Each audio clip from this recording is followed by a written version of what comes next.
señor, con preguntas.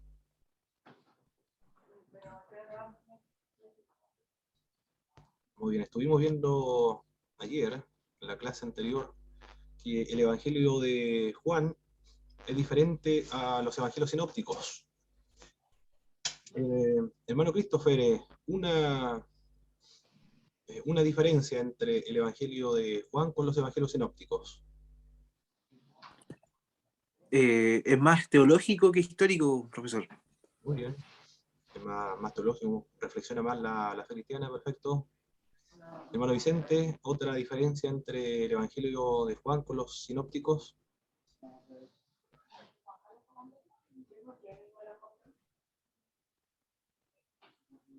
Estaba pensando en los eventos que se mencionan, como la de la samaritana, el nacer del espíritu o nacer de nuevo y otros. Perfecto. ¿Hay algunas enseñanzas, alguna referencia o episodios que no se encuentran en los sinópticos y que están ahí en el Evangelio de Juan? Perfecto. Hermano Didier, para los evangelios sinópticos, el ministerio de Cristo, ¿dónde inicia su ministerio? Y para el Evangelio de Juan, ¿dónde inicia su ministerio?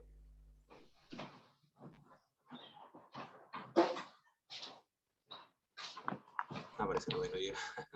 Ahora sí parece.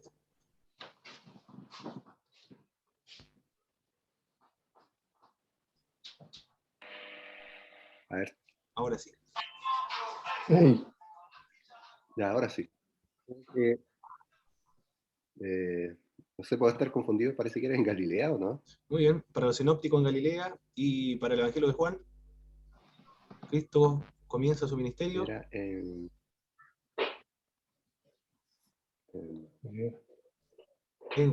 Judea o en el sur, en Jerusalén. Para el comienzo del ministerio. Muy bien. Hermano Henry, el Señor Jesucristo comienza su ministerio ¿en qué momento? Para los evangelios sinópticos y para el Evangelio de Juan, ¿en qué momento el Señor Jesucristo comienza su ministerio? ¿Cuándo? ¿O coincide con el ministerio de otra persona más?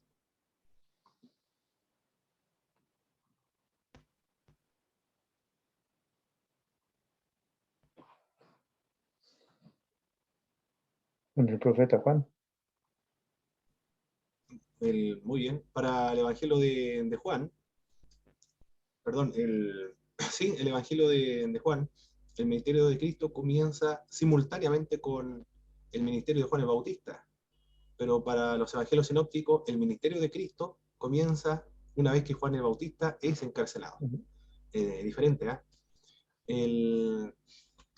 La purificación del templo para los evangelios sinópticos, ¿cuándo ocurre?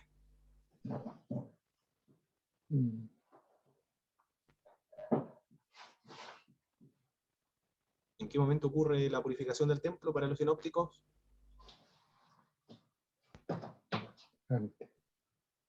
El último año, o al final de su ministerio. Y para Juan, la purificación del templo comienza al inicio de su ministerio. Y esas son algunas diferencias entre uno y otro.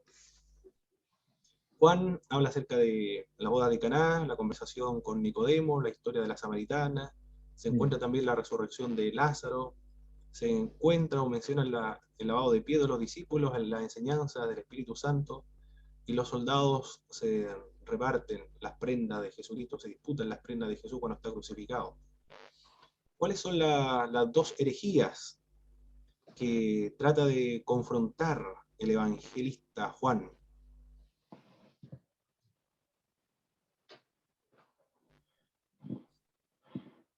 Hay dos herejías muy importantes a los cuales el Evangelio de Juan hace frente. ¿Cuáles son estas? El gnosticismo. Perfecto. Los gnósticos y el otro grupo. La secta de Juan el Bautista. Perfecto. La secta de los Juan el Bautista. ¿Qué opinaban los gnósticos con respecto a la persona de Jesucristo?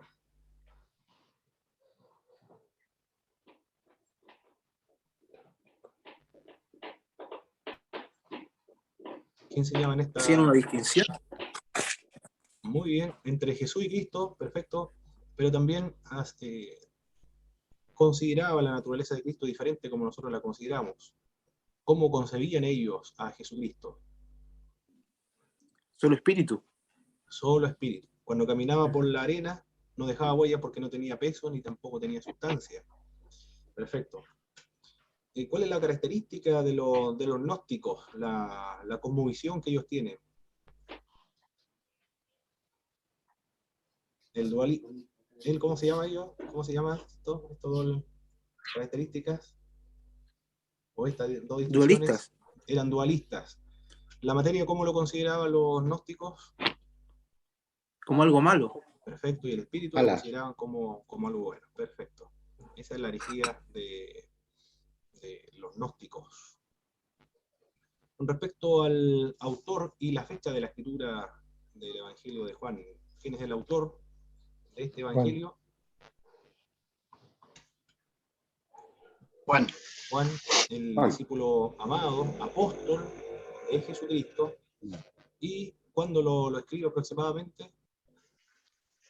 Finales del siglo I. A finales del siglo I. Excelente. Eso fue lo que estuvimos trabajando entonces el día de ayer con respecto a la introducción del Evangelio de Juan. Hoy día nosotros vamos a ver las características o las cualidades del verbo o la palabra preexistente.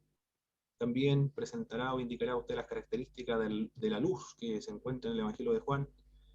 Y qué hizo Jesús como el verbo encarnado y qué testimonio da Juan el Bautista acerca de Jesucristo. Eso es lo que vamos a ver a continuación en esta clase.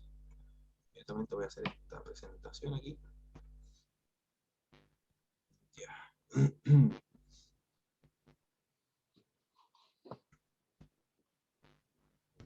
Entonces.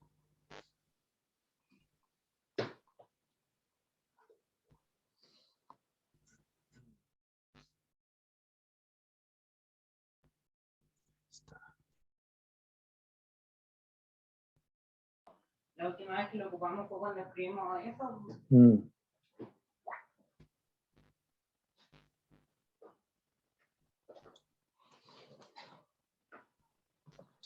Muy bien. Ayer estuvimos viendo entonces la parte introductoria y ahora ya vamos a comenzar a trabajar con la Biblia, con las Sagradas Escrituras, con el Evangelio de Juan. Vamos a darle lectura entonces al Evangelio de Juan en el capítulo 1. Vamos a trabajar del verso 1 al verso 5. Vamos a comenzar a darle lectura. El hermano aquí, vamos a ver. El hermano Mitchell, por favor. Los primeros 5 versículos bíblicos vamos a dar lectura a la palabra de Dios. Bueno, un segundito, ¿vale? Perfecto.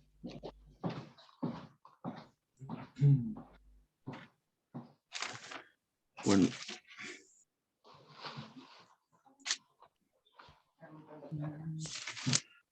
A ver, el capítulo 1 del 1 al 5, ¿cierto, hermano? Correcto, por favor, sí. Ya, en el nombre del Señor. En el principio era el verbo, y el verbo era con Dios, y el verbo era Dios. Este era en el principio con Dios. Todas las cosas por Él fueron hechas, y sin Él nada de lo que ha sido hecho fue hecho. En Él estaba la vida, y la vida era la luz de los hombres. La luz en las tinieblas resplandece, y las tinieblas no prevalecieron contra ella. Amén. Perfecto, muchas gracias, hermano Michel. Vamos a responder entonces las siguientes preguntas de ese pasaje bíblico. Con respecto al verbo preexistente, en el prólogo, en la introducción del Evangelio de Juan, ¿qué nos dice el pasaje bíblico acerca de este verbo? El verbo es el logos, o también traducido como la palabra. ¿Qué nos dice en primer lugar con respecto al verbo? Era Dios. Bueno, primero nos dice que el verbo estaba con Dios en el verso 1 y el verbo era Dios. Perfecto. Eso es lo que nos dice. ¿Qué más nos dice el pasaje bíblico con respecto al verbo preexistente? El vocablo ahí en griego es logos, palabra. ¿Qué más nos dice? Aparte de que estaba con Dios y era Dios.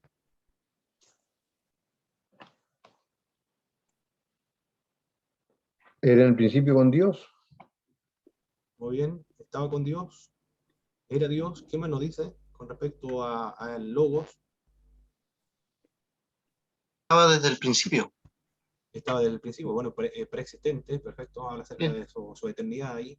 ¿Y qué más? Que siempre ha estado. Siempre ha estado, perfecto. Encontramos la característica de la eternidad. Muy bien, ¿qué más nos dice? Estaba con Dios, era Dios.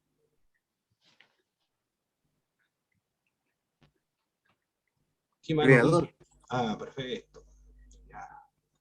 El verbo entonces, el logos, es el creador. Estaba en el principio con Dios, estaba con Dios y era Dios, y también nos dice que es el creador, porque todas las cosas por él fueron hechas, por medio de la palabra. La forma de comenzar es la misma del libro de Génesis, o nos rememora, o está evocando el libro de Génesis. En el libro de Génesis comienza con la creación, pero la primera creación, y ahora el Evangelio de Juan, en el capítulo 1, en la introducción, en el prólogo, comienza con la segunda creación. ¿A qué se refiere la segunda creación? A los creyentes, la iglesia. Cuando se establece el reino de Dios, comienza la nueva creación, las cosas nuevas. Eso lo dice el apóstol Pablo, el de modo que si alguno está en Cristo, nueva criatura es. Las cosas viejas pasaron y aquí todas son hechas nuevas. El creyente es una nueva creación. El reino de Dios, la iglesia es parte del reino de Dios, es una nueva creación. Nosotros somos una nueva creación. Habla acerca del hombre nuevo, la humanidad nueva. Dios está estableciendo una humanidad nueva. Esta idea de la nueva creación, de un nuevo hombre, es lo que han reflexionado algunos filósofos y algunas ideologías políticas, como por ejemplo Friedrich Nietzsche en El caminante y su sombra, así habló Zaratustra. Por ejemplo, algunos libros que escribió Friedrich Nietzsche habla acerca del superhombre. ¿A qué se refiere Nietzsche con el superhombre? El que está por encima de las leyes de los seres humanos, de los hombres. Como Napoleón Bonaparte, por ejemplo, que está por encima de toda la ley y él puede hacer y deshacer sin complejo de conciencia. También esta idea del nuevo hombre o la nueva humanidad lo han desarrollado los novelistas, influidos por Friedrich Nietzsche con Así habló Zaratustra, o El caminante y su sombra, Fyodor Dostoyevsky con el libro Crimen y Castigo, con el protagonista de esa obra, Raskolnikov, Dmitri Raskolnikov, el nombre de Dmitri parece que, pero el apellido es Raskolnikov. Quiere saber si él es como Napoleón Bonaparte, como el superhombre, quiere saber si está sobre todas las otras leyes. Y se da cuenta que es un hombre como todos los seres humanos. Las ideologías políticas también están basadas sobre la idea del nuevo hombre o la nueva creación, como el nacionalsocialismo y también el comunismo, de estas ideas escatológicas de establecer el paraíso aquí en la tierra. Algunas personas, algunos candidatos políticos también señalan que lo que ocurre en Corea del Norte es el paraíso aquí en la tierra, o estos sistemas comunistas que están aquí en la tierra, pero son ideas de ideologías políticas, pero están basadas sobre temas escatológicos que desarrolla las Sagradas Escrituras, de establecer el reino de Dios, el paraíso aquí en la tierra, por medio de los hombres, por medio de las ideologías políticas. Pero siempre ha estado presente estas ideas. La Escritura lo viene desarrollando mucho antes, y probablemente estas ideologías y lo que señaló Friedrich Nietzsche, porque tenía conocimientos cristianos, provienen estas enseñanzas de las Sagradas Escrituras. Porque esta gente eran todos creyentes en Jesucristo, fueron influidos, fueron a la escuela dominical, escucharon predicaciones, entonces escucharon que la Sagrada Escritura habla acerca de la nueva creación que menciona Juan. Hay una nueva creación. Nosotros somos parte de la nueva creación. Ya somos nueva criatura. Aunque todavía no se consuma esto, pero todavía nos encontramos en esa tensión del ya, pero no todavía.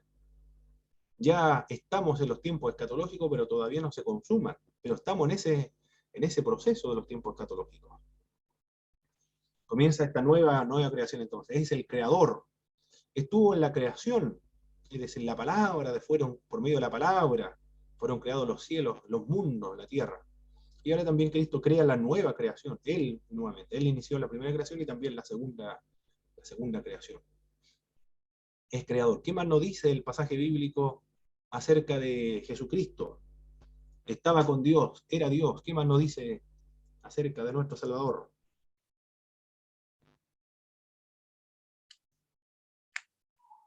Hermano Jaime, ¿qué más nos dice? En él estaba la vida. Oh, qué extraordinario esto, ¿eh? En Jesucristo, Él estaba con Dios, era Dios, y también nos dice que es el fundamento de la vida, porque en Él estaba la vida, y la vida era la luz de los hombres. La vida, bueno, lo sigue mencionando el apóstol Juan acerca de Jesús. Él es la vida, es la vida eterna.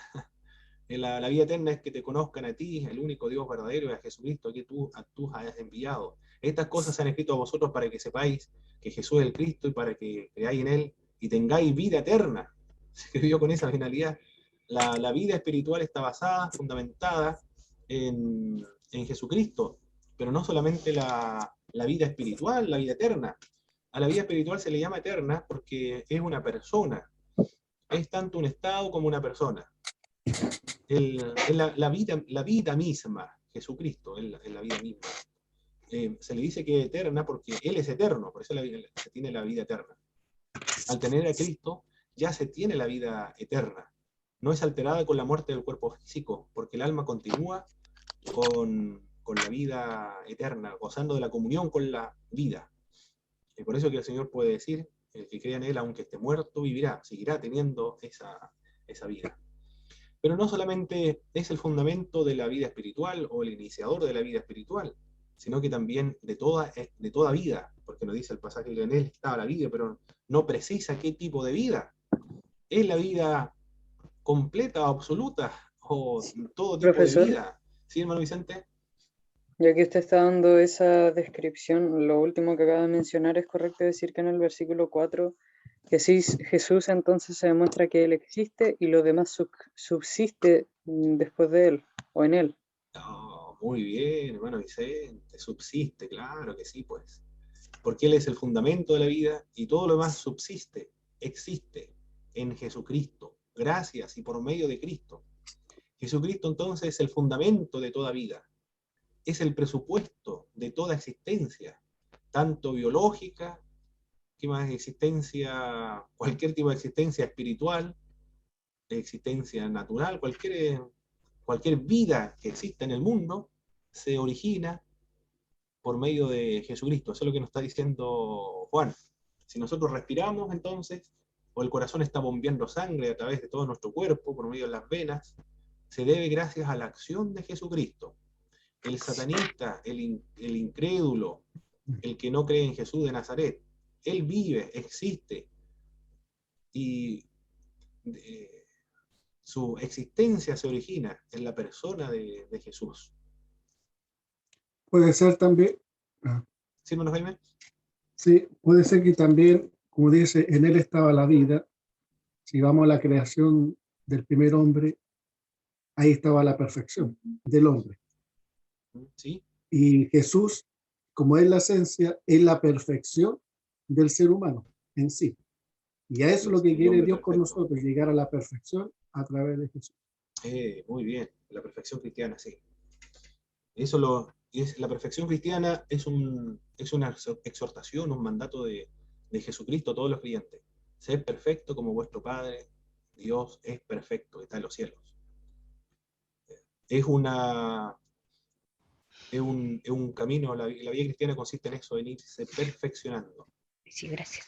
Por medio del amor al prójimo, a Dios. El amor a Dios se expresa en el amor al prójimo.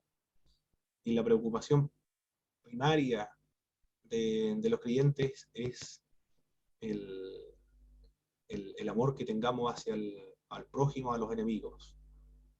Lo que debe motivar y mover a la conducta, nuestro estilo de vida es el amor. El fundamento de los creyentes es el amor, porque Dios es amor. El fundamento, entonces, el presupuesto de toda existencia es Jesús de Nazaret. Esto es lo que deben saber los incrédulos, los mundanos. Ellos existen gracias a la acción, gracias a la voluntad de Jesucristo. Todos están y viven por medio de Cristo Jesús. Fuimos hechos por medio de Cristo y fuimos hechos también para Jesucristo. El diablo obstaculizó ese proyecto original, nos apartó de Cristo. Pero ahora el Señor mismo ha vuelto nuevamente para que el creyente que está destruido o destrozado por el pecado sea restaurado nuevamente a la imagen de Jesucristo. Es el fundamento de la vida. No hay ninguna vida, existencia sin la acción de Jesucristo. Incluso hasta los demonios, hasta el mismo Satanás, existen por el poder de Cristo, por la voluntad de Jesucristo. Todo lo que existe subsisten por medio de Jesús de Nazaret. Bueno, por el Padre y también por el Hijo, por el Espíritu Santo igualmente. ¿Qué más nos dice el pasaje bíblico? Aparte de que es el fundamento de la vida, porque en él está la vida. Era la luz de los hombres. Muy bien. En la luz de los hombres. ¿A qué se refiere esta idea de la luz de los hombres? ¿Qué quiere decir esto de que Jesús es la luz de los hombres? Es un contraste, por supuesto, con las tinieblas. Las tinieblas hablan de la ignorancia espiritual, del pecado, de la ignorancia, la contaminación. Esas son las ideas de las tinieblas. La luz, entonces, hablan acerca de la verdad, de los asuntos espirituales, de la santidad también, de la pureza. Esas son las ideas de la luz, de la verdad. Aquí es más cósmico porque comienza con una idea muy general. Estaba con Dios, era Dios, es el creador, es el fundamento de la vida, la luz de los hombres. Hay que recordar que la palabra que está utilizando acá el apóstol Juan es logos, y logos es una palabra que está siendo utilizada 600 años antes de Jesucristo. Y el logos se comprende para el mundo griego, es el presupuesto de toda la existencia del ser. ¿Cuál es el presupuesto de toda la existencia? Esa es la pregunta de los filósofos griegos. ¿Qué es aquello que sustenta todo el mundo?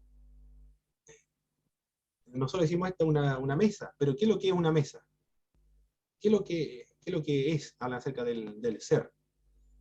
¿Son partículas? ¿Qué es lo que son? Partículas subatómicas que están organizadas en forma de mesa. ¿Qué es lo que es una mesa? Quieren saber la esencia de esa mesa. Pero por preguntar algo muy, muy particular de una mesa. Pero ¿cuál es el presupuesto de esa mesa? ¿Y cuál es el presupuesto, lo que sustenta una silla, de los hombres y el mundo en general? ¿Qué es lo que es eso? El ser, el presupuesto de todas las cosas. Por eso dijeron el logo. ¿Por qué nosotros pensamos lo esencial, lo fundamental de todas las cosas? ¿Por qué pensamos? Gracias al logos. Y aquí Juan emplea el logos. Aquí está respondiendo a las interrogantes donde se ha discutido, se ha reflexionado o se ha filosofado 600 años acerca del logos, la capacidad de razonar. ¿Por qué pensamos nosotros? Aquí lo dice el Evangelio de Juan. Pensamos, tenemos esa capacidad de razonar, a diferencia de los animales, que no tienen esa capacidad de razonar, de reflexionar, hacernos preguntas profundas, trascendentales. Se debe a Jesús de Nazaret. En el presupuesto de nuestra razón, nosotros pensamos porque Jesús ha implantado dentro de nosotros esa capacidad de razonar. El fundamento de la razón de los seres humanos se encuentra entonces en Jesucristo. Pensamos por Cristo. Todo descubrimiento intelectual, todo descubrimiento científico que han realizado los seres humanos para beneficio de la humanidad, el que lo ha impulsado, lo ha motivado, el que le ha dado cauce para cumplir su propósito final, es Jesús de Nazaret. Por eso ningún ser humano se puede jactar por medio de sus métodos, su esfuerzo, su perseverancia, haber logrado una investigación o un descubrimiento para el beneficio de la humanidad. Se le entrega el premio Nobel a esta persona, gracias por haber beneficiado a la humanidad, por ejemplo, por medio de la penicilina, o por medio de para hacerse radiografías, por ejemplo, o otras invenciones. La anestesia, por ejemplo, también se le han regalado premios Nobel. Pero esas personas, ¿quién fue el que le estimuló a ellos a obsesionarse para encontrar la respuesta, para solucionar un problema? ¿Quién fue el que le inquietó la mente, el corazón, la voluntad? ¿Quién fue el que produjo eso para llevar a cabo y descubrir y esforzarse? Llegar hasta soñar con algún tema que quieran descubrir. Es el Señor Jesucristo, la luz de los hombres, el que origina todo aquello. Por eso que todo descubrimiento de verdad, en última instancia, es una revelación de Dios, por cualquier método. Puede ser por el método científico u otro tipo de métodos. Pero por último, después de todo descubrimiento para beneficio de la humanidad, toda verdad proviene de Jesús de Nazaret, porque Él es la luz de los hombres. Por medio de la revelación natural, es aquella, y hay otras, lo que está escrito es por medio de la revelación especial. Y toda revelación, tanto general o natural, y especial o escritural, viene o proviene o se origina en Jesús de Nazaret. Eso es lo que nos está diciendo Juan. ¿Qué más nos dice Juan acerca de Jesús de Nazaret?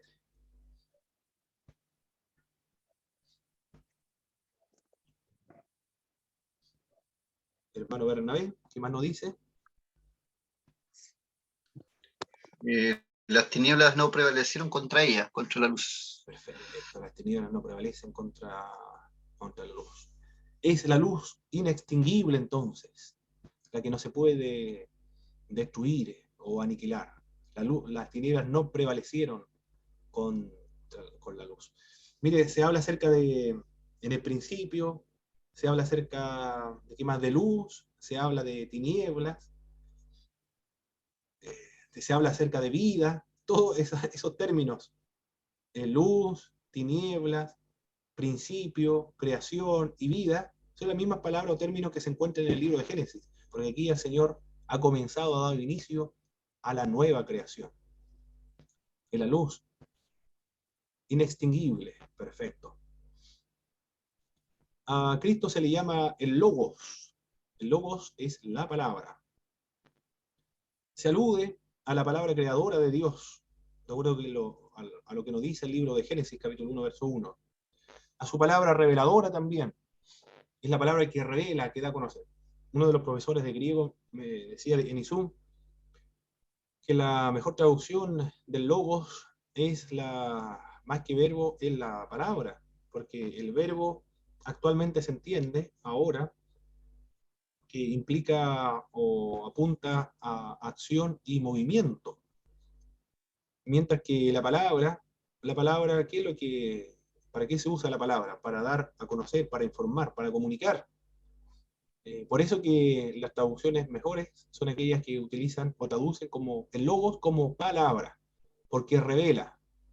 Pero tampoco queda corto así, porque no, la idea del logos, como lo comprendían los primeros destinatarios originales, no es la misma palabra para nosotros. La palabra se utiliza para poder informar o comunicar.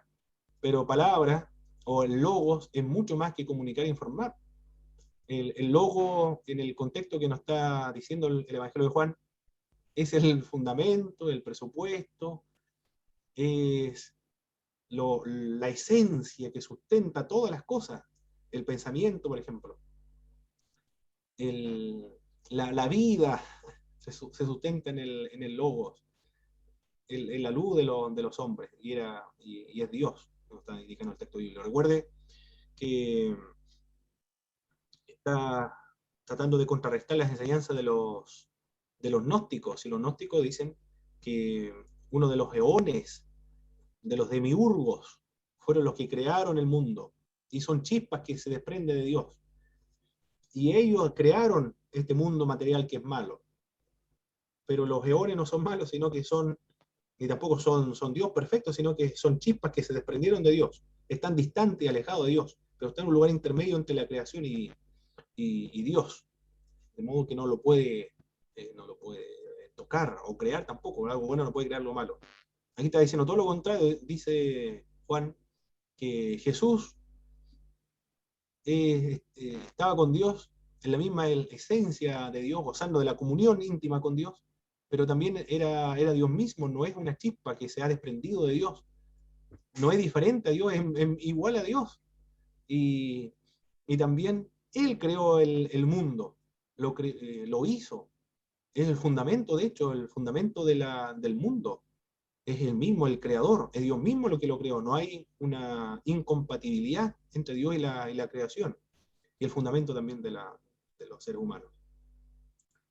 A su palabra salvadora, a eso se refiere o apunta el término de la palabra, y a la sabiduría divina. En el libro de Proverbios, la sabiduría divina, a Dios se personifica como la sabiduría. Y hay en ese punto de Proverbios capítulo 8, verso 22 al 35, la sabiduría, se personifica la sabiduría, no como algo distinto de Dios, sino que es Dios mismo, pero personificado como la sabiduría. Ahí entra entonces, se tomaron los cristianos para enfatizar o hablar de la divinidad de Jesús de Nazaret. La sabiduría hecha carne, o el logos, la palabra, hecho carne. Es distinto al Padre, pero tampoco se le puede diferenciar del Padre porque es una personificación del Padre. Ese fue el fundamento, por supuesto, teológico para reconocer la divinidad de Jesucristo, o la persona divina de Jesús de Nazaret. Heráclito de Éfeso, en el siglo VI, antes de Jesucristo, él fue el que comenzó a enseñar que el logos, la razón o la mente de todo lo que gobierna. En el siglo VI, Heráclito. Dice que es la luz de los hombres también. Allí esta luz es una iluminación general que le viene al hombre. Parece referirse a la luz de la conciencia o también de la razón, pero en el contexto esta luz es espiritual, pues es la oposición a las tinieblas, que es el símbolo de la ignorancia espiritual o del pecado. Las tinieblas tienen un significado concreto, se refiere a la humanidad caída en pecado y también en la incredulidad. Nos dice mucho más acerca del verbo, pero vamos a ir por partes, esos 5 versículos bíblicos. Y después, del verso 6 y 8, hermana Ruth, por favor, vamos a dar lectura a esa porción del Evangelio de Juan. Verso 6 hasta el verso 8. Amén. Hubo un hombre enviado de Dios, el cual se llamaba Juan. Este vino por testimonio para que diese testimonio de la luz, a fin de que todos creyesen por él. No era la luz, sino que diese testimonio de la luz. Muy bien, muchas gracias, hermana Ruth. ¿Qué es lo que nos dice el pasaje bíblico acerca de Juan el Bautista? ¿Qué nos dice el pasaje de Juan el Bautista? Él era Un enviado de Dios. un enviado de Dios, muy bien. ¿Qué más? para dar testimonio de la luz. Muy bien. Es un hombre solamente. Un hombre, nos dice el pasaje bíblico, es un hombre, nada más que un hombre. Un hombre enviado por Dios, por supuesto, un profeta, pero no dice nada más. Enviado por Dios. Primero es un hombre, y después es un hombre que es enviado por Dios, en el verso 6. ¿Qué más nos dice el pasaje bíblico acerca de Juan el Bautista? Da testimonio de la luz. Su propósito, por la cual existe o vino Juan el Bautista, era dar testimonio acerca de la luz. Nada más que eso, dar un testimonio de la luz verdadera que alumbra a todo hombre. Perfecto, eso es lo que nos dice el pasaje bíblico entonces acerca de Jesús, primero, o del verbo preexistente, o el logos, la palabra preexistente, y también de Juan el Bautista. Ahora vamos a pasar a los siguientes versos. Hermano Alexis, por favor, Alexis Macé, del verso 9 al verso 13, por favor. Aquella luz verdadera que alumbra a todo hombre venía a este mundo. En el mundo estaba y el mundo por él fue hecho, pero el mundo no le conoció. A lo suyo vino y los suyos no le recibieron. Mas a todos los que le recibieron A los que creen en su nombre les dio potestad de ser hechos hijos de Dios, los cuales no son engendrados de sangre, ni de voluntad de carne, ni de voluntad de varón, sino de Dios. Muy bien, muchas gracias, hermano Alexis. Con respecto a la luz que vino a este mundo, ¿qué es lo que nos dice el Evangelio de Juan respecto a esta luz? ¿Es una luz? Verdadera. Muy bien. Verdadero. Es una luz, primero, Alumbra a todo hombre. una luz verdadera. Es una luz verdadera. Recuerde que estuvimos viendo ayer, en la clase anterior, de lo que enseñaba Platón y la idea que prevalecía en el mundo griego. Pueden haber de todas las nacionalidades, pero la filosofía griega platonista la prevalecía, entre otras escuelas filosóficas. Pero parece que Juan está apuntando a esa escuela en particular, del mito de la caverna, es decir, había un mundo de las ideas y otro mundo sensible, el mundo en el cual nosotros nos encontramos. Como Matrix, por ejemplo, hay un mundo verdadero y otro falso. El mundo de las ideas es el real, y nosotros nos encontramos en el mundo de la sombra, de las irrealidades imperfectas. Y la idea era cómo salir de este mundo ilusorio para existir en el mundo verdadero, para conocer realmente la verdad, que conocer la verdad. Salir de este mundo ilusorio de las ideas, para llegar al mundo de las ideas. Bueno, aquí Juan está satisfaciendo esas necesidades de este mundo. Le dice que Jesús es la luz verdadera, que alumbra a todo hombre, nos dice también. Es la luz, Jesús es la luz verdadera. Él es la verdad, entonces. Satisface esa inquietud, esa necesidad que tienen todos los seres humanos. Pero también, ¿qué más nos dice, aparte de que es la luz verdadera? ¿Alguien más lo había dicho? Bueno, este parece que lo dijo. Es la luz verdadera, y también es esta luz verdadera. Alumbra todo. Alumbra todo hombre. Muy bien. Alumbra a todos los hombres. No solamente a algunos en particular, o a un grupo selecto en particular, sino que alumbra a todos los hombres. Puede ser que se refiere a la parte espiritual o general, aquí no hay claridad, pero si lo tomamos en un sentido general, esto es magnífico porque todos los avances que han habido en el mundo del conocimiento humano para satisfacer las necesidades de los seres humanos, nos está diciendo que Él es el que ha alumbrado, ha iluminado a estas personas, desde la perspectiva de la revelación general.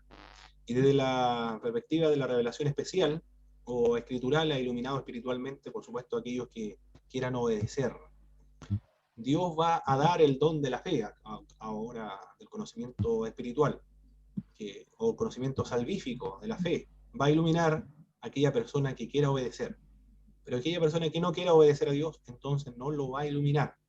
Y si quiere permanecer en las tinieblas y la ignorancia espiritual, por la dureza de su corazón, por la petrificación de su corazón, como ocurrió con los fariseos, por ejemplo, los saduceos, le envía un espíritu de mentira, para que crean en el error. Eso dice el apóstol Pablo en el libro de los Romanos.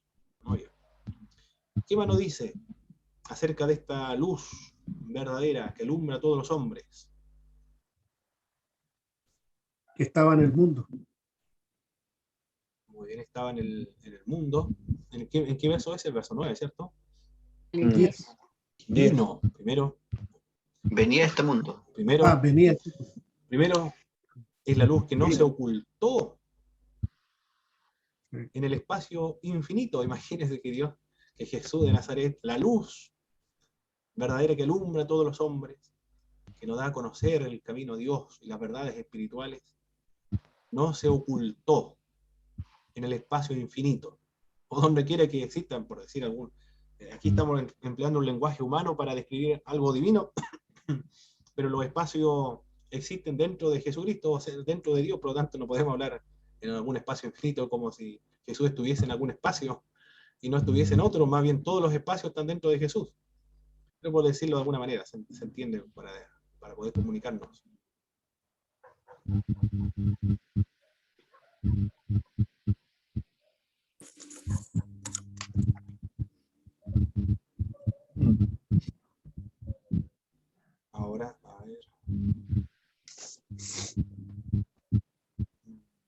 Ahora sí se arregló. No sé qué ocurre con la... Bien, se escucha una interrupción, no sé, alguien tiene el micrófono encendido, parece. Un sonido de un moscardón. Muy bien. Vino a este mundo. Es decir, se ha autorrevelado, se ha dado a conocer.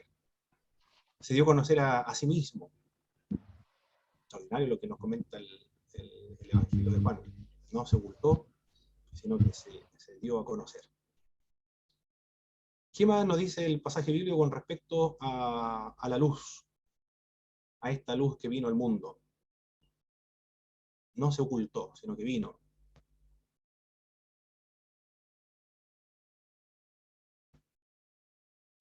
En el verso 10, ahora sí el verso 10. Que en el mundo estaba. Muy bien, estaba en el mundo ya, esta luz, ya estaba en el mundo, pero el mundo no le conoció. Y el mundo por él fue hecho. Y el mundo fue hecho por medio de él. Todo lo que existe, toda la existencia de los seres humanos y de todos los mundos, invisibles o visibles, existen por medio de Jesús. Es la luz que se encontraba en el mundo y el mundo fue hecho por medio de él. Nuevamente está hablando acerca de la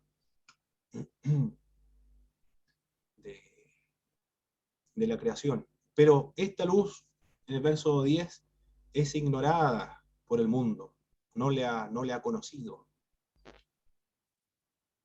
A pesar de que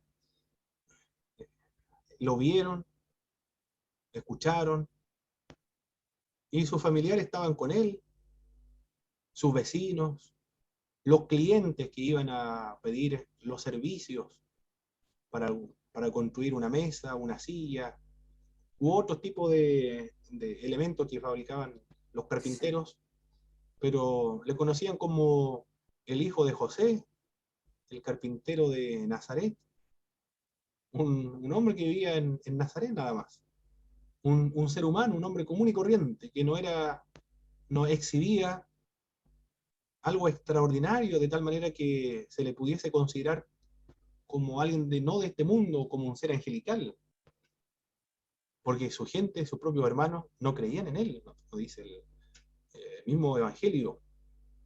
En el libro de los Hechos, Jacobo, hermano del Señor Jesucristo, se convierte porque Jesús se le apareció después que resucitó de los muertos. Si no se le hubiese aparecido, entonces quizás no hubiese sido creyente este hombre. Se le apareció a Jacobo y después, por último, se me apareció a mí, dice el apóstol Juan. Por lo tanto, a Jesús se puede saber de él, pero conocer es muy distinto. A Jesucristo lo veían, sabían de él, de su existencia, conversaron con él, pero no se daban cuenta quién realmente era el que estaba ahí con ellos, estaba en este mundo. Por eso el mundo lo ignoró, fue ignorada por este mundo. Muy bien. Hermano Pablo. Sí, hermano Henry. Un detalle a propósito de lo que está mencionando, de que ellos lo tenían en su vida diaria, personal, la familia sobre todo, y no le conocieron. Cuando se da las bodas de Canaán, se da la ocasión, digamos, de que hay un problema, que María interviene y ella menciona, dice que a él tienen que oírle, a él tienen que obedecerle lo que él diga. Eso me deja a mí la sensación de que María había experimentado algo extraordinario con Jesús en su diario vivir. Y es muy probable, según una conjetura nada más, de que ella haya también observado algunos milagros, no sé, en algún momento en el pasar, digamos, de la infancia del Señor, o de la juventud del Señor. Y digo esto a propósito de lo que usted está mencionando. Muy bien. En ese caso en particular, bueno, ella pareciera que quiere apresurar la acción de Jesús de Nazaret, que se exhiba públicamente quién es realmente, porque ella sabe quién es, porque un ángel la visitó, el ángel Gabriel la visita, lo que vas a hacer, lo que va a ser concebido por obra del Espíritu Santo es. Y aquí tu sierva, dijo María, bueno, sabía que la criatura que estaba dentro de su vientre era concebido por el Espíritu Santo de Dios y la intervención de Abraham, un dato muy importante, es un dato, una información espiritual o teológica muy importante, porque con ese dato podemos concluir que Jesús no heredó la naturaleza pecaminosa que heredan todos los descendientes de Adán y de Eva, porque fue concebido por el Espíritu Santo. Puede ser el auténtico, verdadero Salvador, porque solamente Dios puede salvar a ser humano. Pero a menos que no sea un ser humano el que pague el pecado, porque el ser humano es el que pecó, a menos que no sea un hombre, un ser humano el que pague el pecado de los seres humanos, no puede ser salvo. Ahí encontramos la dicotomía, o no es la dicotomía, sino el dilema, cómo salvar a la humanidad. Solamente Dios lo puede salvar. Pero ¿cómo se pueden salvar si el hombre tiene que pagar el pecado? Bueno, Dios tiene que hacerse hombre, entonces, la persona de Jesús de Nazaret. Por eso ese dato de la concepción milagrosa por el Espíritu Santo es muy importante. Eso es lo primero.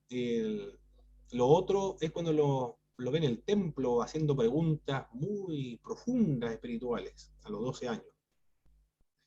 En los negocios de mi padre me conviene estar. Esos son los dos datos, ya no hay más, por lo menos lo que nos revela la Sagrada Escritura. Bueno, ya María había guardado desde muy pequeña, o sea, desde muy pequeño, cuando nació Jesús, cuando fue concebido, había guardado en su corazón estas cosas, nos dice la Sagrada Escritura.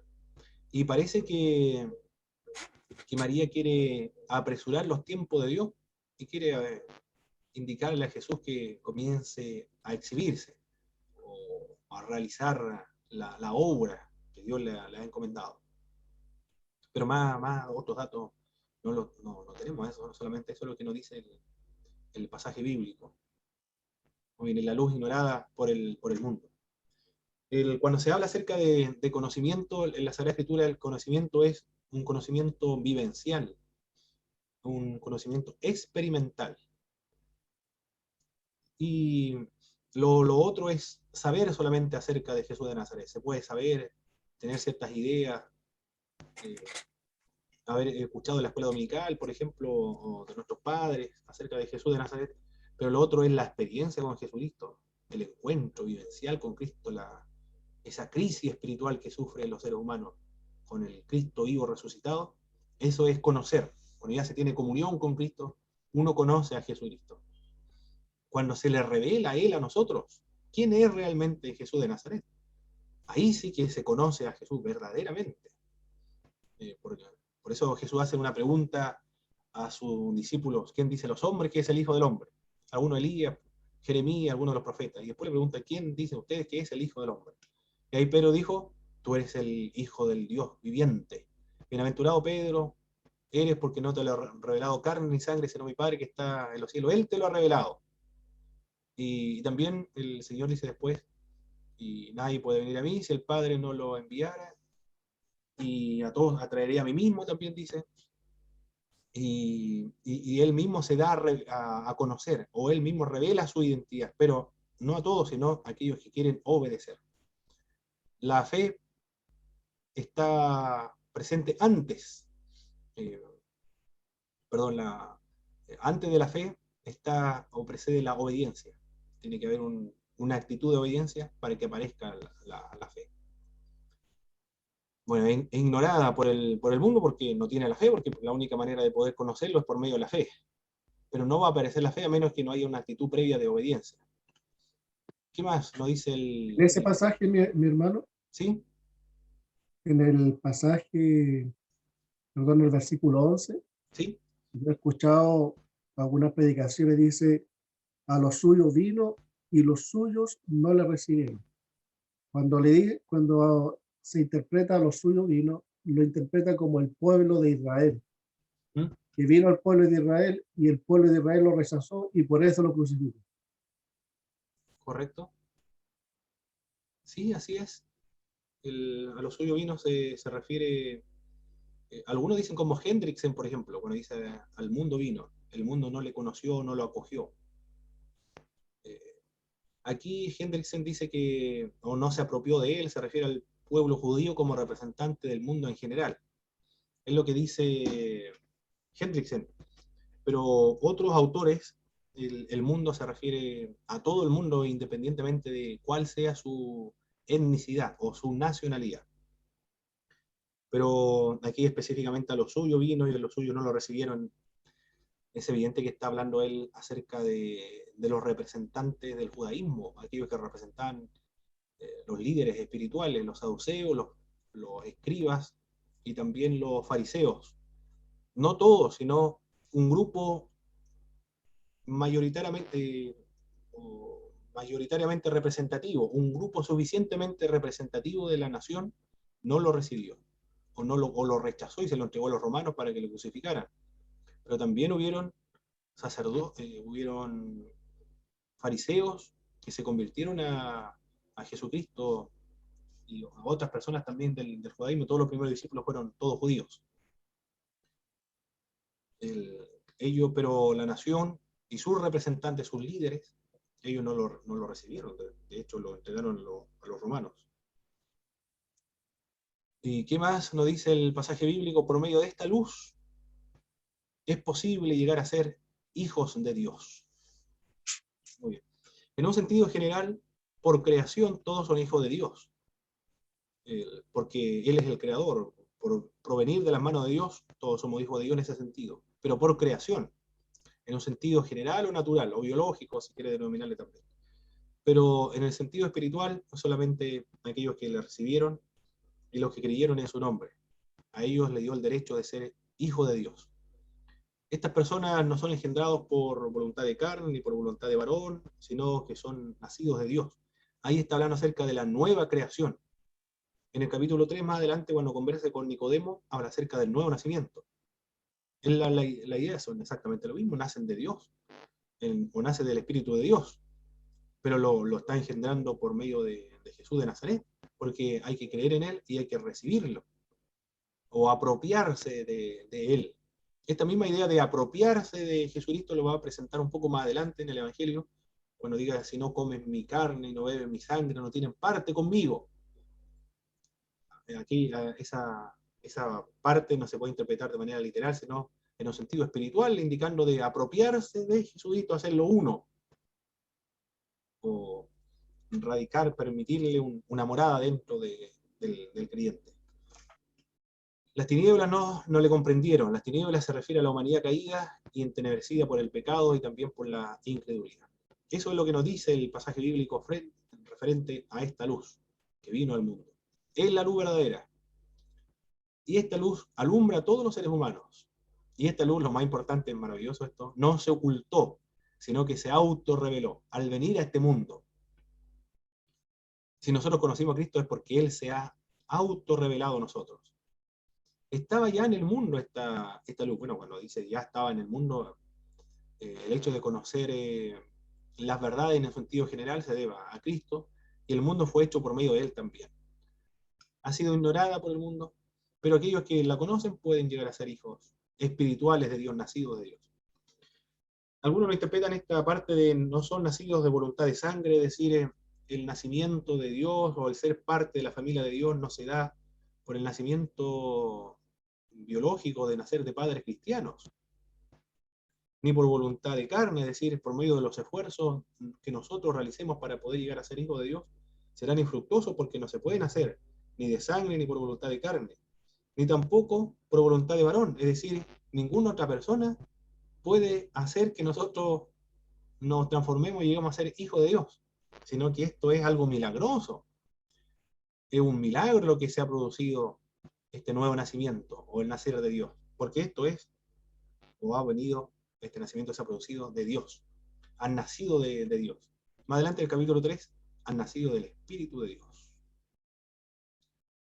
Muy bien, la encarnación de esta palabra que creó los mundos, que estaba con Dios y era Dios, esta palabra se ha hecho carne ahora, se ha materializado. No es una teofanía ante lo que estamos presentes acá. Una teofanía, ¿qué es lo que es una teofanía, hermanos?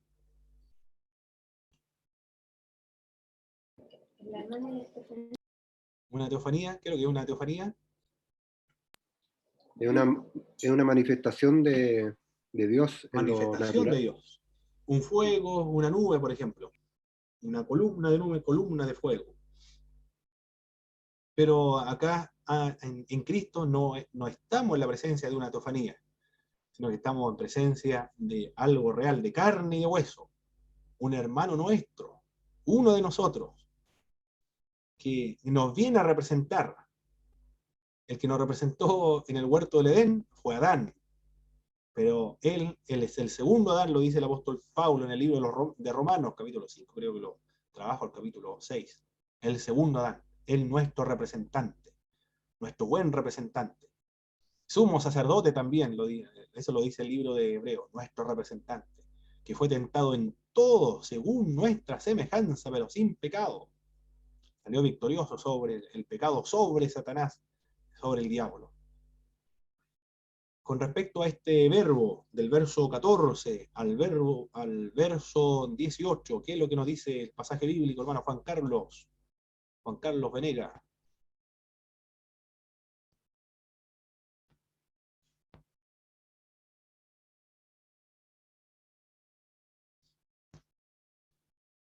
¿Estará por allá mi hermano Juan Carlos?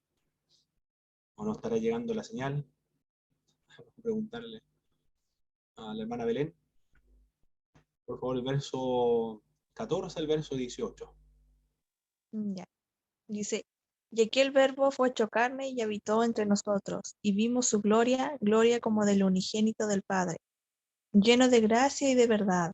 Juan dio testimonio de él y clamó diciendo, este es de quien yo decía, el que viene después de mí es antes de mí porque era primero que yo, porque de su plenitud tomamos todos y gracia sobre gracia. Pues la ley por medio de Moisés fue dada, pero la gracia y la verdad vinieron por medio de Jesucristo. A Dios nadie le vio jamás. El unigénito Hijo que está en el seno del Padre, Él le ha dado a conocer. Muchas gracias, hermana Belén. ¿Qué es lo que nos dice este pasaje bíblico respecto al verbo, a la palabra encarnada? ¿Qué se dice de la palabra? Primero, Hecho carne. oh, qué extraordinario la obra que realizó el Señor para salvarnos, ¿eh? No recuerdo el nombre era uno de la Edad Media, que decía el dilema del ser humano. El ser humano pecó contra Dios y para poder salvarlos tiene que pagar ese pecado, de tratar de pagar esa culpa, pero no lo puede hacer porque está limitado, es finito, no es infinito. Solamente Dios lo puede salvar. Pero a menos que el ser humano no pague el pecado, no puede ser salvo. Ese es el dilema. Y aquí entra en juego la encarnación. Por eso es muy importante, los cristianos primitivos celebraban la Navidad. Primero, la primera fiesta más importante era la resurrección, el día domingo. Y después la Semana Santa, donde celebraban la muerte, resurrección, sepultura de Jesucristo.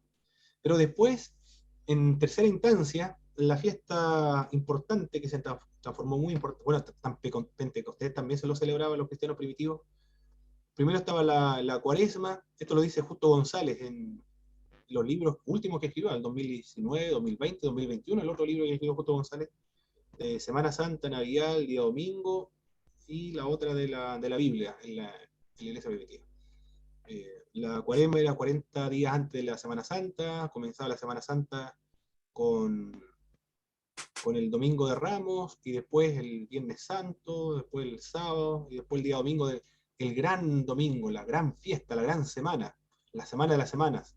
El otro el día domingo de la resurrección. Después se celebraba el Pentecostés, el inicio de la iglesia y el derramamiento del Espíritu Santo, posterior a la Semana Santa. Pero la fiesta giraba en torno a la muerte, sepultura y resurrección de Jesucristo. Se esperaba la Semana Santa con compungimiento de corazón, con arrepentimiento. Y después la Semana Santa, el día domingo con alegría, con gozo, ahí nadie ayunaba. Y después era alegría solamente en la fiesta de Pentecostés. Ahí giraba. Pero después de que se establecieron esas fiestas en la iglesia cristiana de los siglos II, III, se transforma una fiesta o adquiere una vital importancia la fiesta de la Navidad. Para los latinos, el 25 de diciembre, para contrarrestar la fiesta pagana del Sol Invicto, y la del Oriente, el 6 de enero, y después prevaleció la del 25 de diciembre.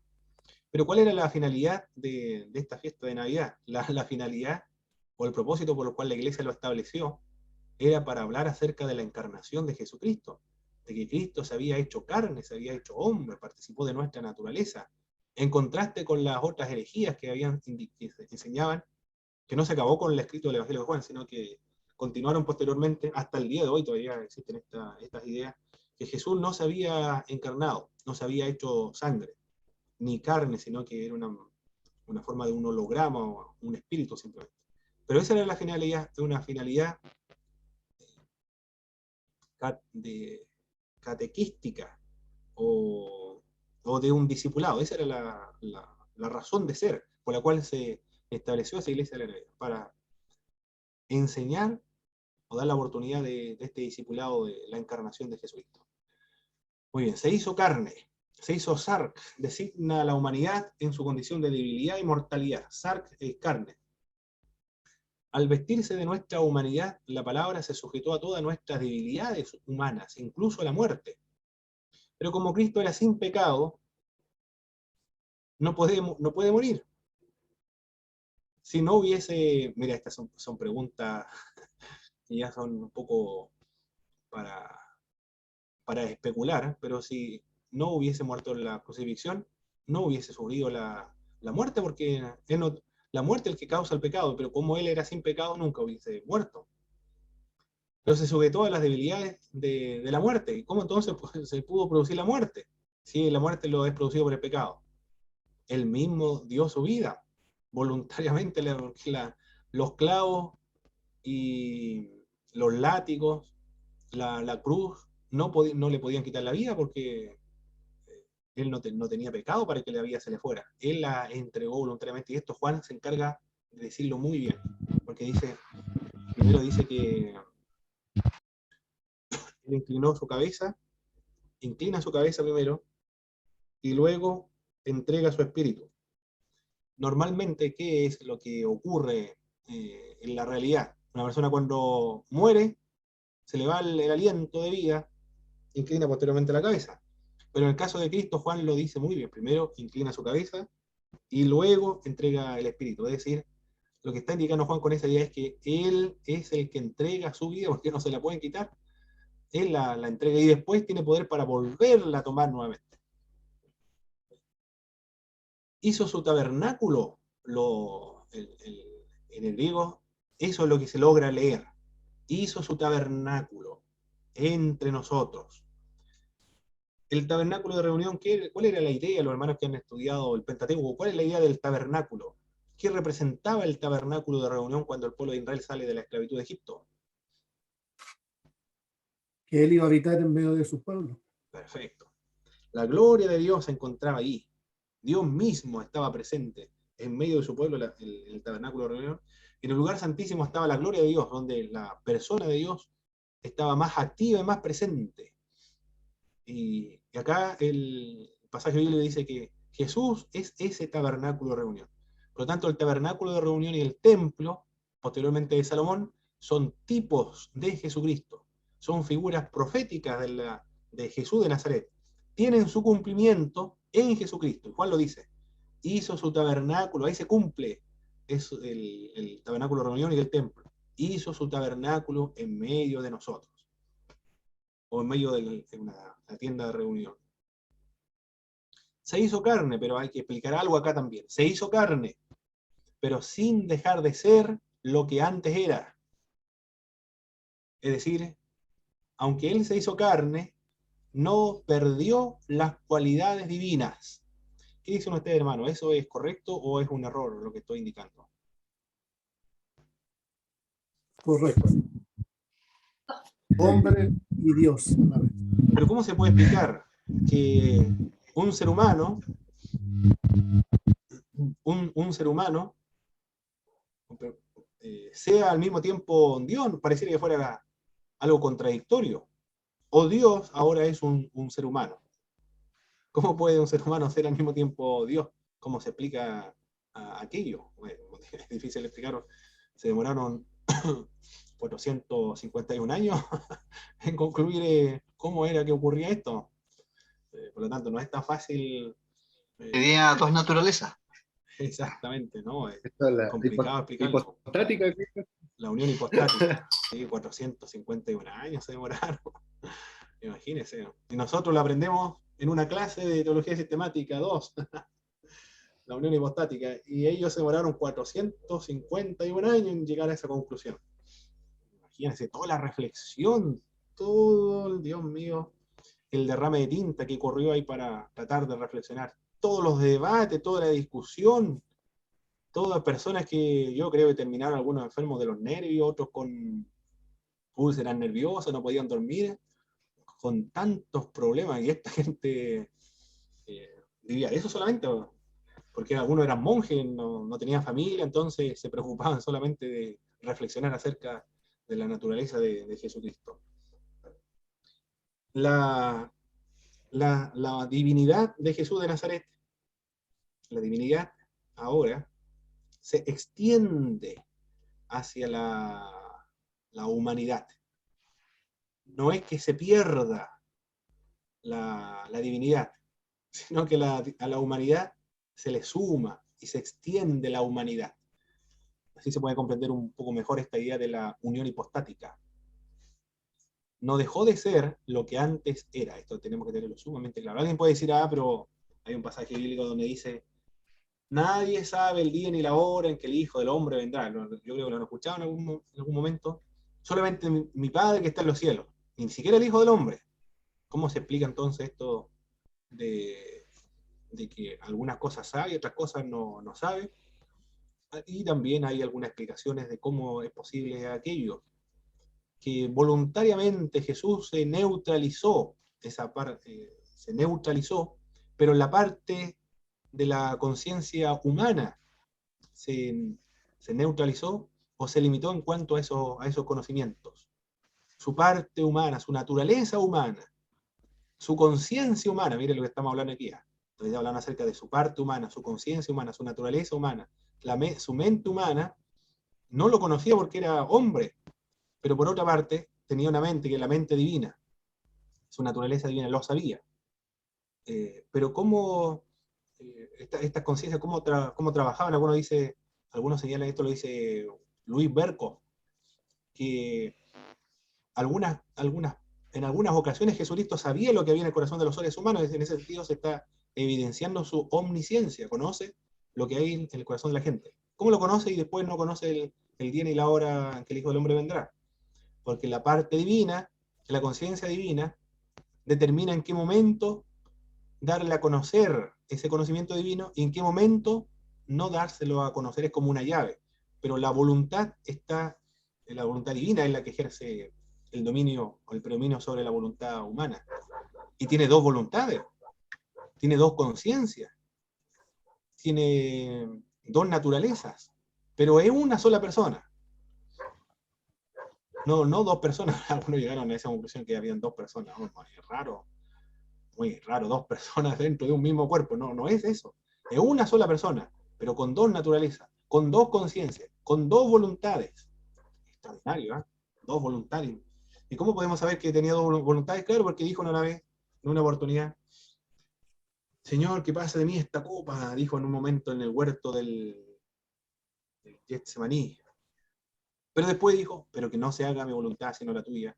Es decir, ahí estaban las dos voluntades presentes en Jesús de Nazaret. Dos conciencias, dos voluntades, dos naturalezas, pero en una sola persona subsistiendo en una misma persona.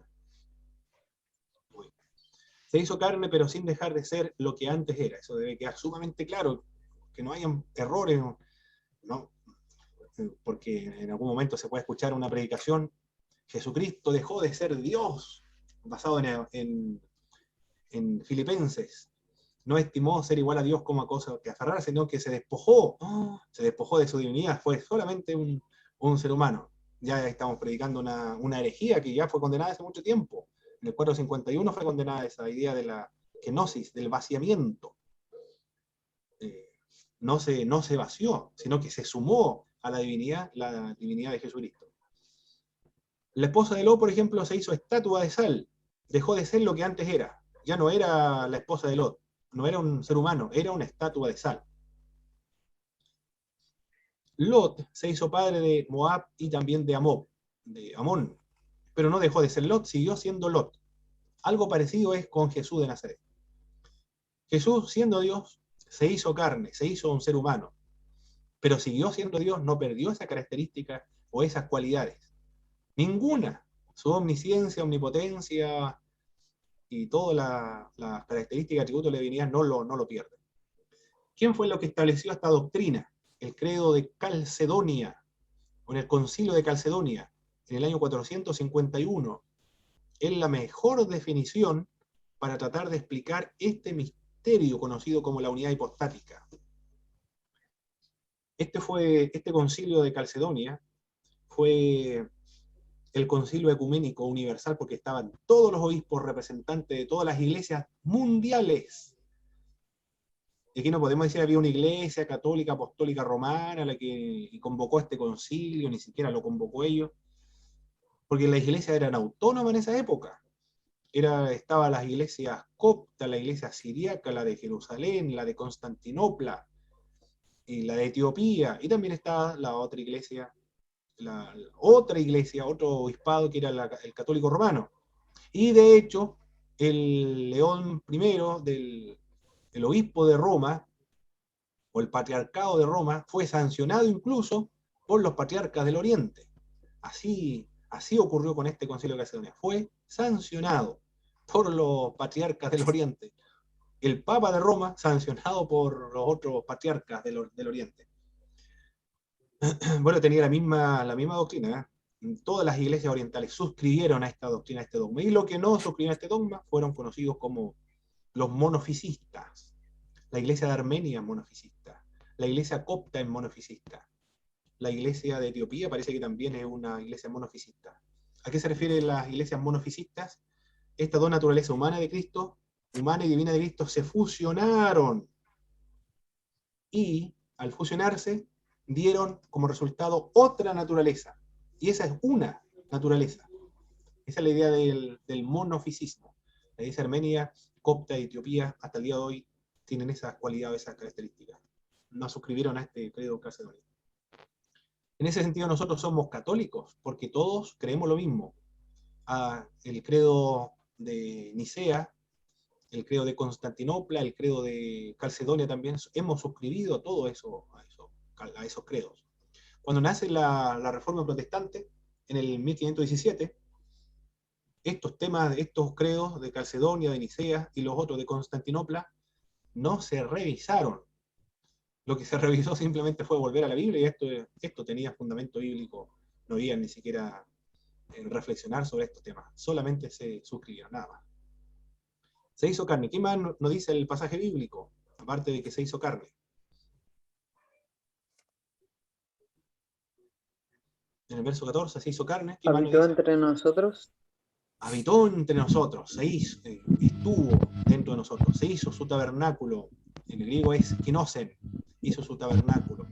¿Qué más? Aparte de que habitó entre nosotros, nos dice el pasaje bíblico.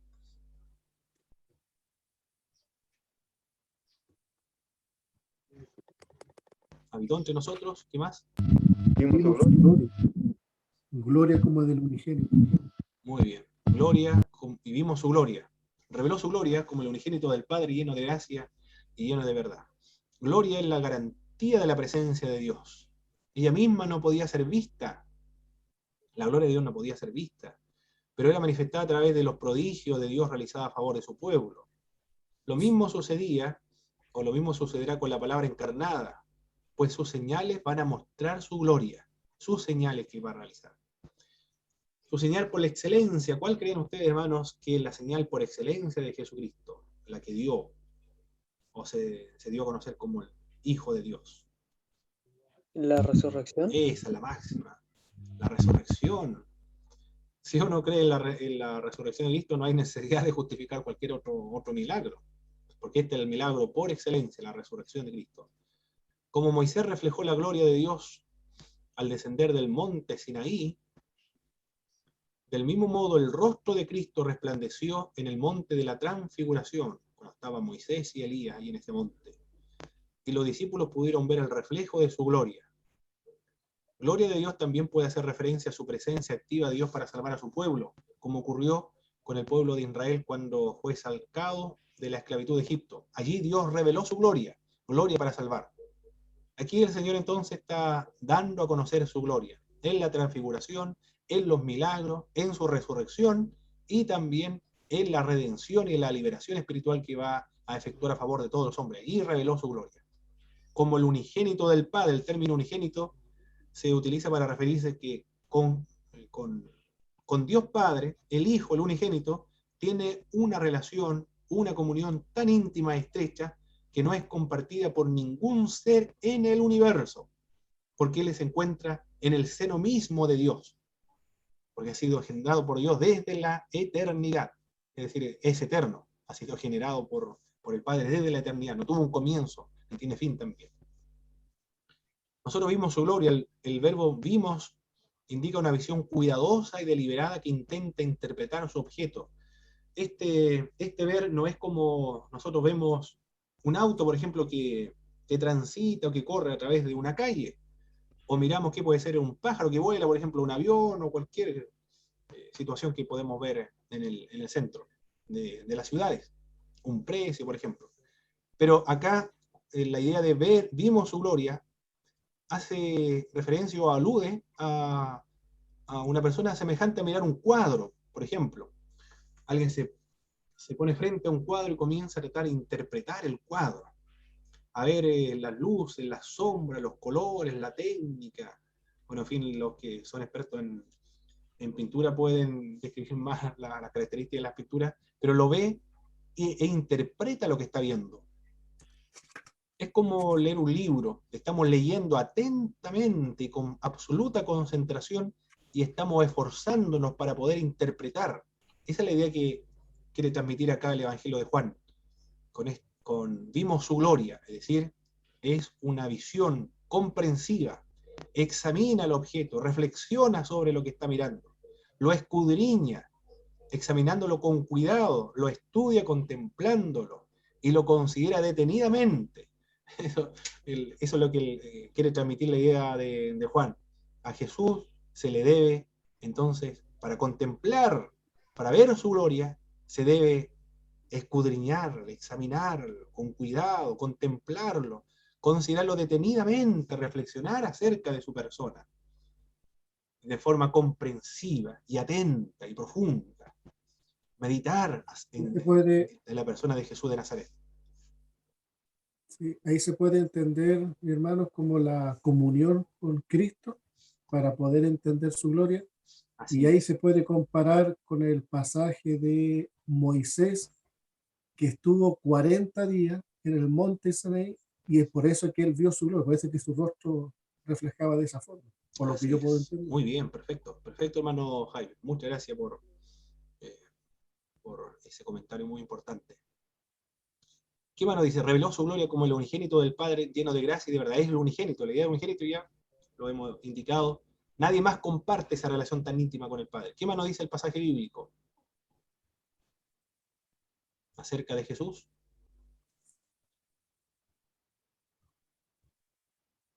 ¿Quién fue el que testificó acerca de él? Juan. Perfecto. Tuvo como testigo a Juan el Bautista. ¿Y qué dice Juan el Bautista acerca de Jesús de Nazaret? ¿Qué se dice acerca del verbo, de la palabra, del logos? En el verso 15, ¿qué es lo que nos comenta? Hace una reflexión, dice, este es de quien yo decía. Sí, muy bien. Y después dice, el que viene después de mí es antes de mí, porque es primero que yo. está hablando acerca de su preexistencia. Es antes de mí. Existía antes que yo hubiese existido.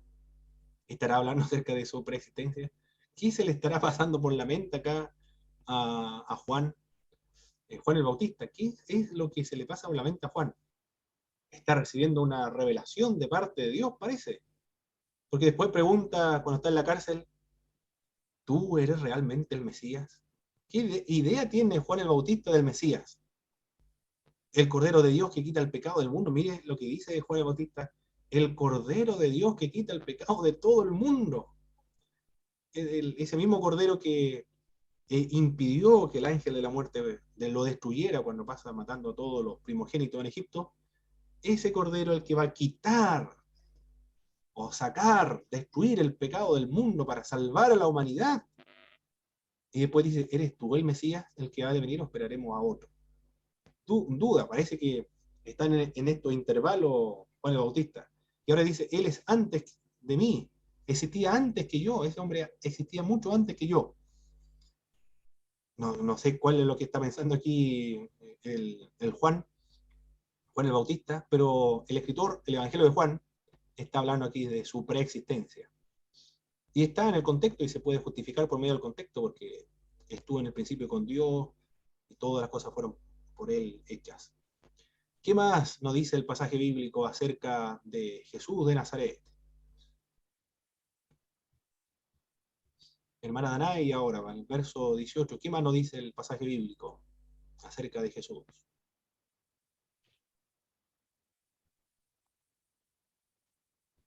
Que fue él el que dio a conocer al Padre. Muy bien, al Padre, nos dice el pasaje bíblico, al Padre nadie le ha visto jamás. Claro, porque si alguien lo puede ver, queda, como dijo el profeta Isaías, rostizado, se desintegra frente a la santidad de Dios. Nadie podrá ver a Dios y sobrevivir ante tal magnitud de santidad, porque es la santidad misma que lo consume todo. ¿No? ¿Cómo alguien va a poder ver a Dios? Imposible. A Dios nadie lo ha visto jamás. Pero es posible verlo, nos dice el Evangelio de Juan. Es posible ver a Dios, aunque a Dios nadie le ha visto jamás, se le puede ver a Dios, contemplar el rostro de Dios, el unigénito Hijo de Dios, que está en el seno del Padre, en la intimidad, en el misterio de Dios, en la esencia misma, en la naturaleza de Dios, o en la sustancia misma de Dios, Él le ha dado a conocer. Eso es lo que dice en los primeros capítulos. Más adelante lo vuelvo a decir. Tanto tiempo que estoy con ustedes, lo dicen los otros evangelios también, tanto tiempo que estoy entre ustedes y todavía no se dan cuenta que yo soy en el Padre y el Padre en mí, y el Padre y yo somos una misma cosa, es decir, somos lo mismo. Oh, qué maravilloso los discípulos escuchando eso. Es decir, el que me ha visto a mí, ha visto al Padre. Oh, qué extraordinario escuchar eso. ¿Eh? El que ha visto a Cristo ha visto al mismo Padre, al mismo Dios, al Dios hecho hombre, por medio de su actitud, por medio de las obras que realizó. Por supuesto, la parte física, por supuesto que no, pero veremos la parte física también de Dios en el rostro glorificado de Jesús de Nazaret.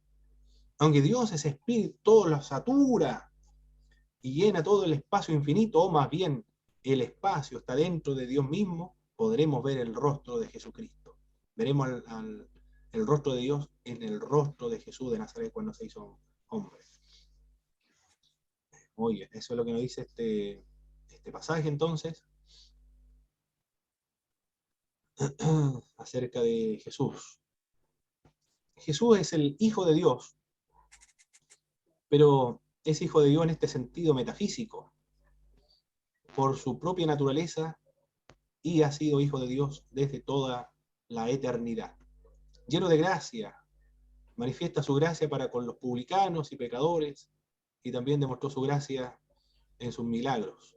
En el verso 16 y 17, no es Juan el Bautista el que habla, sino que ahora está comenzando a hablar el evangelista. Muy bien, sigamos a lo otro pasaje. Al otro pasaje entonces. En el griego capítulo 1 vamos a analizar esta parte del griego. kai theos in ho logos. Comienza la introducción, el Evangelio de Juan. ¿Qué es lo que significa esta idea? Juan, el theos, acá, cuando no lleva artículo, cuando no se encuentra el artículo presente, quiere decir que corresponde al predicado o al complemento.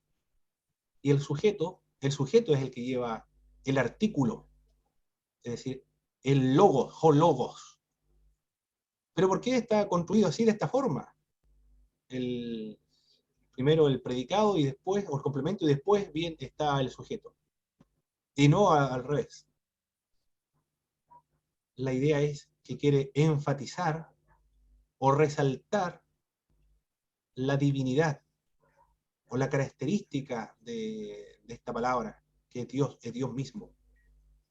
Y Dios, en el orden como se encuentra en el griego, y Dios era el verbo. Se traduce al castellano, tiene que traducirse de acuerdo a lo que es, al orden correcto del sujeto y el predicado. Es decir, y el logos, o el verbo, o la palabra, era Dios. Pero en el griego no está así, el griego está primero, o aparece Dios en primer lugar, porque quiere enfatizar esa idea, quiere enfatizar la divinidad de Jesús de Nazaret. Después se habla acerca a Dios nadie le ha visto jamás, el unigénito que está en el seno del Padre, Él le ha dado a conocer. Es decir, esa idea de dar a conocer, ha dado a conocer al Padre, en el griego es exigisato. De ahí viene el término exégesis. Se utiliza el término exégesis, se utiliza respecto a Jesucristo. Él es el exigisato. Es decir, el que ha extraído de Dios para darlo a conocer a la humanidad. Está en la voz media ahí, está en el modo indicativo, pero la voz media. Lo he explicado en otra oportunidad que se refiere a la voz media. La voz activa, el sujeto realiza la acción. La voz pasiva, el sujeto recibe la acción. A Pedro, por ejemplo, Pedro recibe un pelotazo. Es decir, está en voz pasiva ahí. El sujeto que es Pedro recibe una acción, un pelotazo, por ejemplo. La voz media, la acción lo realiza el sujeto sobre sí mismo. Yo me peino, por ejemplo, yo soy el sujeto, me peino, yo me lavo la cara. Ahí estoy empleando la voz media. La acción lo realiza el sujeto sobre sí mismo. Y aquí cuando el Señor dice que Jesús es el exigisato, está diciendo que la acción de Jesucristo, de Jesús, es el sujeto acá. Esa acción de revelar a Dios lo está haciendo Él mismo. Él mismo se da a conocer. Es decir, Dios mismo se da a conocer como Dios. Esos textos son muy importantes para entender lo que nos dice el pasaje de Juan. Muy bien. 10:30, profe. Perfecto. Muy bien, hermano Bernabé. Miren, ni siquiera había visto el horario, gracias. Si no me lo dice, hermano, aquí estaríamos hasta las 12. Oigan. ¿Alguna pregunta, alguna duda, mis estimados hermanos, de lo que hemos estado viendo hasta ahora? ¿Alguna duda, pregunta, comentario o añadir algo de lo que leyeron en sus textos?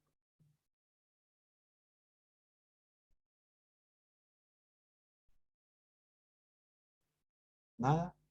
Muy bien. Vamos a finalizar con una